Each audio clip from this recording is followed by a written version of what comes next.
সকালে ঘুম থেকে উঠে দেখি যে আম্মু কি সুন্দর করে নাস্তা সাজিয়ে রেখেছেন। মার প্রতিদিন সকালবেলা হাঁটতে যান, তো মর্নিং ওয়াক থেকে ফিরে দেখলাম যে কত কিছু মা রেডি করে রাখছেন টেবিলে, মানে অনেক নান্দনিক ওয়েতে, দেখতেও তো চোখে আরাম লাগে।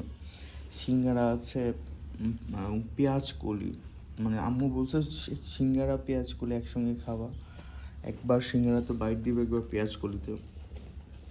এইটা দই এনেছে, দই বা ফিরনি, আমার এটা খুব পছন্দ। এটাও আরেকটা আইটেম আছে। আর মানে একটু টক দই খাই আমি ইউজুয়ালি। আম্মুও খায়, আমিও খাই, যাতে ফ্যাট না হয়। মাঠা আছে। আর আম্মা ফুলদানিতে ফুল রাখেন, মানে একদম ফ্রেশ ফুল প্রতিদিন সকালে। আম্মু এই চুড়ি কিনেছে বলতেছে, দেখি। ও, আম্মুর মর্নিং ওয়াকের এক বান্ধবী আম্মুকে এই চুড়ি গিফট করেছে, খুব সুন্দর লাগতেছে। বুটির মালাও আম্মু ওয়াক থেকে ফিরলেন, সব কিছু রাখতেছেন। এই ফুলটার নাম জানি কি, আমি ঠিক জানি না।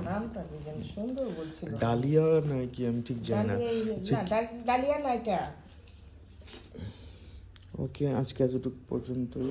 খাই, খেয়ে অফিসে যাই। ভালো থাকুন।